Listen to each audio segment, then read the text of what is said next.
Coucou à tous, bienvenue sur ce live quotidien, j'espère que vous allez bien. En plus, ça fait une semaine, ça y est que je me suis lancée dans le challenge 365 jours de live, donc trop cool, je suis ravie vraiment de voir tout ce que ça peut vous apporter, ce que ça m'apporte aussi à moi, ça me nourrit énormément, donc vraiment encore merci pour votre soutien, vos partages, vos questions, c'est super agréable, donc vraiment top. Coucou Émilie. Et du coup, je voulais aujourd'hui, alors ce sera peut-être pas très long, mais j'ai eu la question hier, donc c'est pour ça que je me suis dit pourquoi pas vous partager la réponse en live. En fait, j'ai eu la question de pourquoi quand je commence par exemple un paquet de gâteaux ou que je mets le nez dans le pot de Nutella ou de la pâte à tartiner ou des gâteaux gourmands, des choses comme ça, j'arrive pas à m'arrêter. Au même titre que ça peut être la tartiflette, bon pas en cette saison, mais voilà des plats un petit peu comme ça typiques où on se dit mais en fait j'ai plus faim mais je continue. Alors faut savoir, il y a deux choses hein, et je vous partagerai aussi l'anecdote de l'industrie agro parce que pour le coup ils ont des ingénieurs qui savent très bien justement explorer tout ça, exploiter tout ça, même j'ai envie de dire. Physiologiquement, il faut savoir que l'association du gras, donc des lipides, et du sucré, hein, des glucides, va avoir cet effet combiné qui va faire que on atteint un seuil déjà en fait de satisfaction, on peut dire, et ça a même été justement défini, je vous dirai après, je vous expliquerai après comment ça a été défini spécifiquement, scientifiquement dans l'industrie agroalimentaire. Mais en fait cette association va faire que c'est comme si on avait un shoot de plaisir, enfin c'est réel, c'est pas comme si, on a un shoot de plaisir, mais après on n'arrive pas à s'arrêter parce qu'on veut garder ce sentiment de plaisir, continuer de ressentir ça en fait. Là où c'est pas forcément le cas quand on consomme du sucre. Si on prend une grosse boîte de Haribo pour pas les nommer, de bonbons, on va en manger, on peut aussi en manger beaucoup, mais à un moment on va arriver un peu à un seuil quand même de bof. Même si je continue d'en manger, c'est pas fou, et si c'est pas conscient, on peut avoir vraiment cette sensation d'écœurement physiologique parce qu'en gros les récepteurs glucides et tout ça sont saturés. Donc on va saturer du sucre au même titre qu'on va saturer du gras, que ce soit au niveau de la bouche ou au niveau du corps, où là on va pas se sentir bien parce qu'effectivement il y a trop de gras. Mais le truc assez fou de cette association, coucou Manu, je parle du combo du sucre et du gras, comment on peut vraiment, coucou Aurélie, comment on peut être addict en fait à cette sensation. Donc c'est pour ça que gras et sucre, le truc, c'est pas nous, c'est pas vous qui avez pas de volonté, on peut pas s'arrêter, c'est juste que physiologiquement on est dans cette quête de plaisir incessante et donc comme on l'a, on y va. Mais la problématique c'est qu'on a déjà atteint ce seuil en fait, donc on essaye d'y aller alors qu'on est déjà au max. Donc l'idée c'est un peu comme le sexe, hein. Quand on a un orgasme, on peut avoir plusieurs orgasmes même, et à un moment on va atteindre un palier, et la seule manière d'avoir un orgasme à nouveau, c'est d'attendre que ça redescende tout simplement pour mieux recommencer après en fait. Et avec la nourriture c'est un peu ça, on est vraiment dans une sorte d'orgasme culinaire. Ouais, c'est carrément mieux que la cocaïne, je te le confirme. En plus, on peut continuer sans problème. Donc vraiment, ouais, il va y avoir en plus cette décharge hormonale d'hormones du bien-être, etc. Donc c'est ça aussi qu'on vient chercher. Et le gras et le sucre, ça a cet effet-là. Et en fait, ça a été même du coup développé. Pourquoi dans le fameux pot Nutella, pâte à tartiner, etc. Pourquoi ça se vend si bien? Alors malheureusement ou pas, mais en tout cas, voilà, c'est quelque chose qui a été développé dans les labos d'industrie agroalimentaire, où les scientifiques sont vraiment allés chercher, je me souviens plus du nom du scientifique, c'est un américain, vous pourrez retrouver. Il est allé vraiment voir où était ce fameux seuil justement, à quelle quantité, quel ratio de gras et de sucre on atteignait justement ce pic un peu d'orgasme culinaire. suffisamment pour justement continuer, avoir encore envie, mais pas être saturé. Enfin voilà, donc c'est toute une recette magique de ça. Et donc a été appliquée sur les produits alimentaires qui se vendent, qui se rachètent et qui sont un petit peu addictifs effectivement. Voilà, donc c'est pas une question de volonté, c'est juste une question de plaisir. Donc si vous voulez maintenir ce plaisir, le retrouver régulièrement, l'idée c'est de se dire bon bah ok, là j'en ai encore envie, mais j'ai plus le même plaisir qu'à la première ou qu'à la deuxième bouchée. Donc c'est que j'ai atteint mon seuil. Et donc la meilleure manière finalement de retrouver ce plaisir à nouveau, c'est pas de terminer la boîte, de terminer le paquet, de terminer le pot.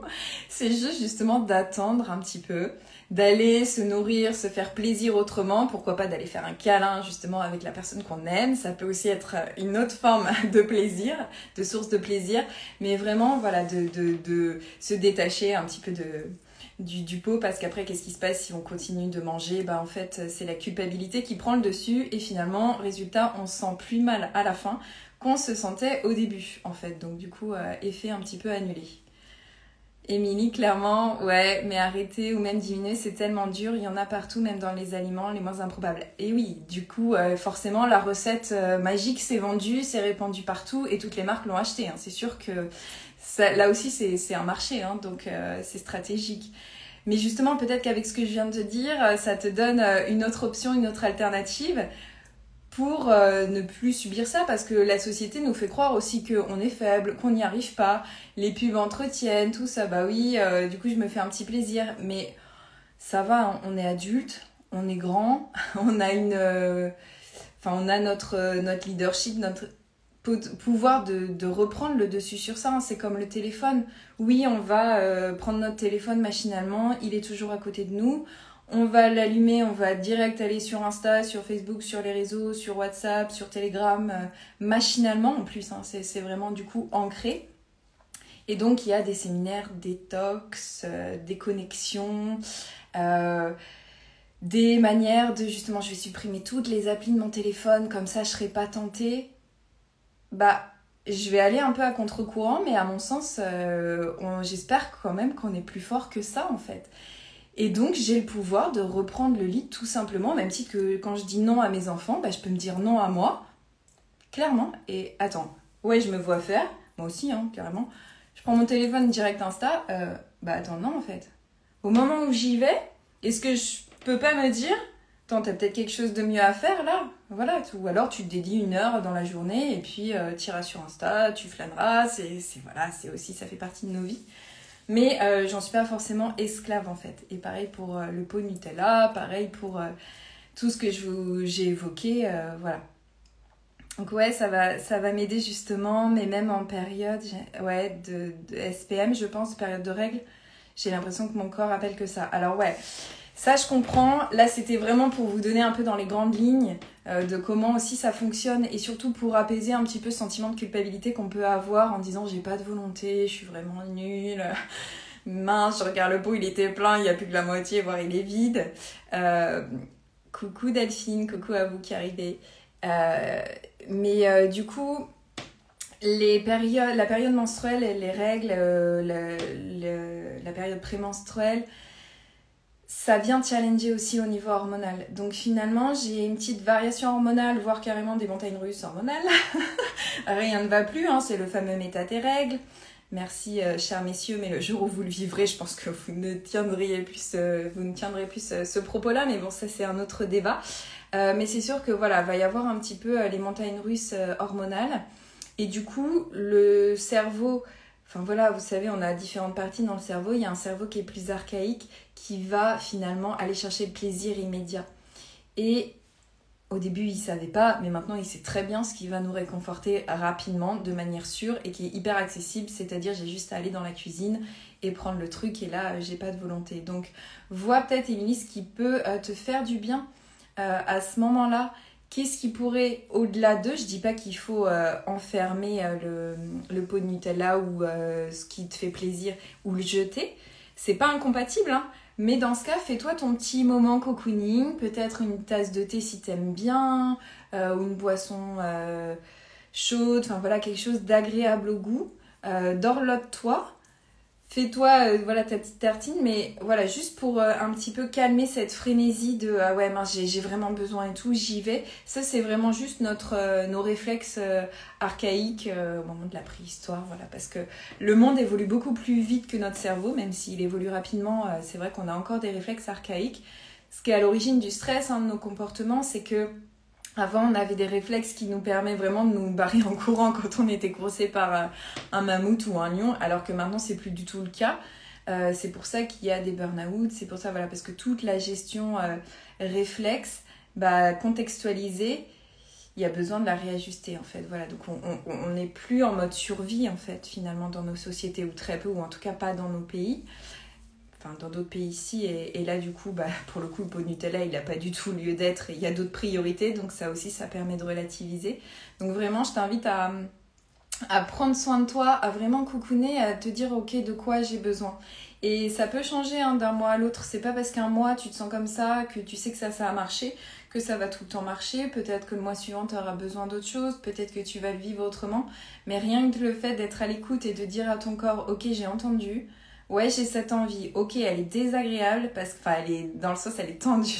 Vraiment, j'ai l'impression d'être dépendante de l'appel du pot de Nutella ou des gâteaux ou du paquet de chips. Pour certains, c'est aussi le gras et le sucre, mais dans le sens sucre, c'est les pommes de terre et gras, l'huile dans lequel c'est frit. J'ai plus le pouvoir. Comment je fais ? Voilà. Comment je peux redescendre le truc, respirer, peut-être bouger, peut-être prendre l'air et voilà, voir les choses un peu différemment de manière moins obsessionnelle et moins immédiate en fait.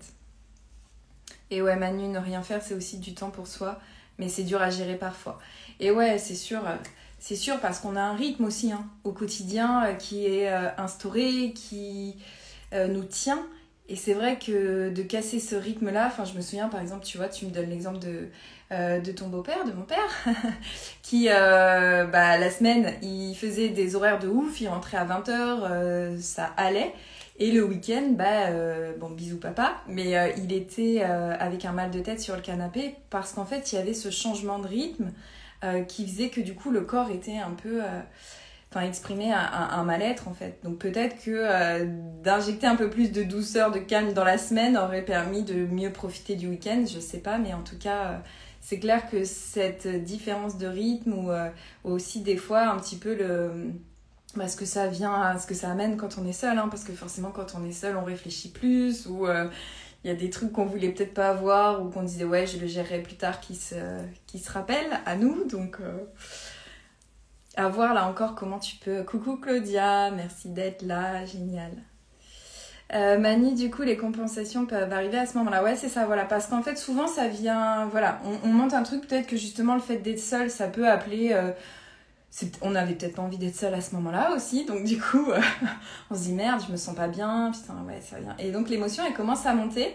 Et là, comment je pourrais apaiser ça vite fait, là, histoire de pas trop aller dans les... bas-fond de mon âme, de mon intérieur, de mon état émotionnel, sans que ce soit un trauma de ouf, mais juste un inconfort sur le moment et du coup de faire un truc qui nous fait plaisir tout simplement, d'aller kiffer, d'écouter un truc qui nous fait plaisir, de voir une vidéo qui nous fait rire, de chat, de regarder des photos, juste de switcher l'état émotionnel en fait, souvent ça suffit. Donc faut pas grand chose, on n'est pas obligé de s'asseoir et méditer en tailleur une demi-heure, il y en a à qui ça convient. Ça peut être aussi des moments, des fois oui, des fois non, mais juste voilà, d'aller se recentrer et dire attends, au-delà du pot, du truc de l'envie de grignoter, j'ai besoin de quoi en fait? C'est quoi qui me gêne là à ce moment-là? C'est quoi qui est inconfortable? C'est quoi que j'aimerais retrouver?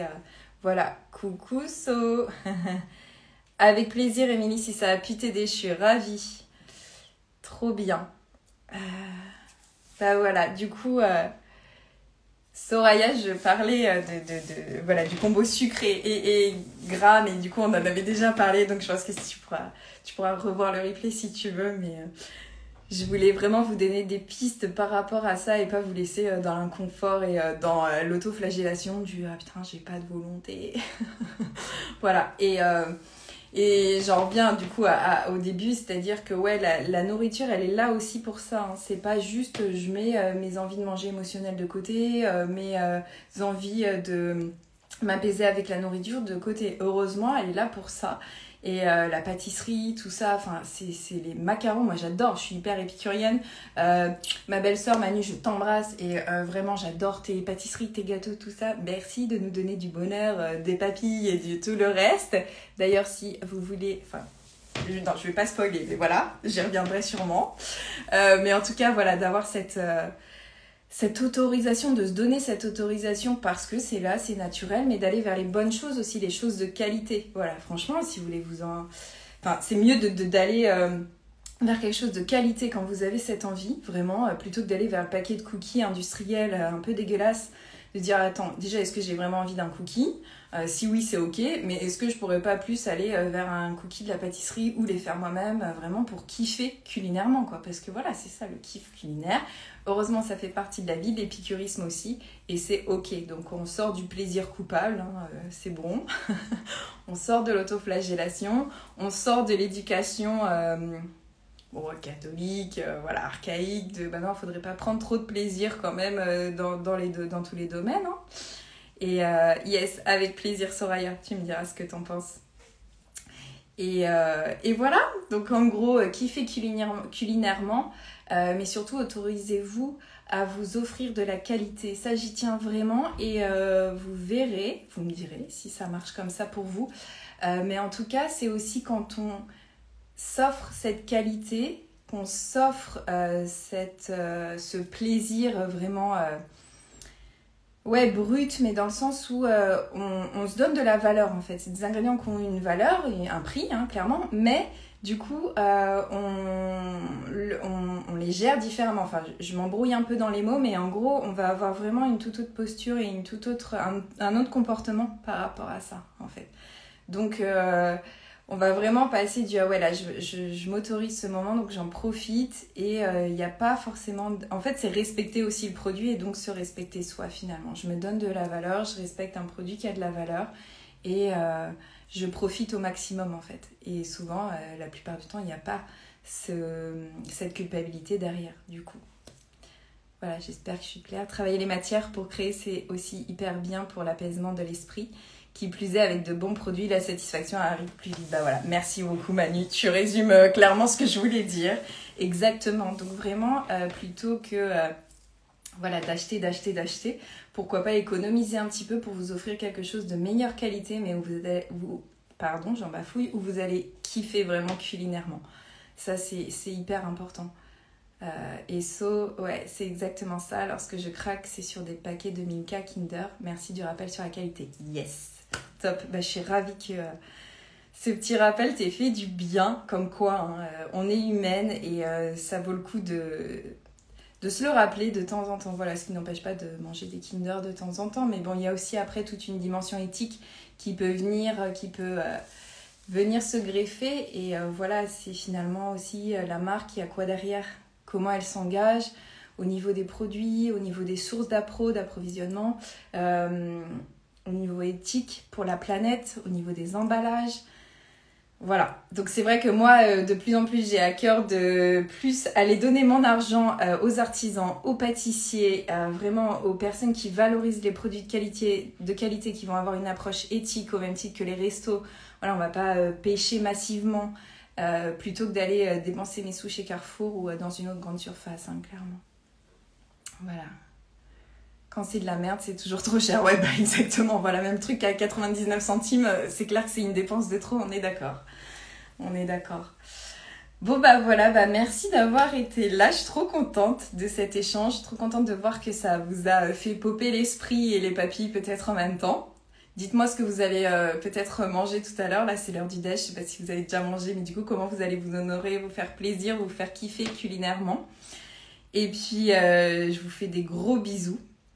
Et je vous partagerai sûrement mes prochains kiffs culinaires. Pour la petite info, ce week-end, je vais à Cabourg. Donc, voilà, je pense qu'il y a un petit brunch qui se prépare. Voilà, ça aussi, ce sera sympa. Voilà. Bah écoutez, je vous souhaite une très belle journée et je vous dis à demain.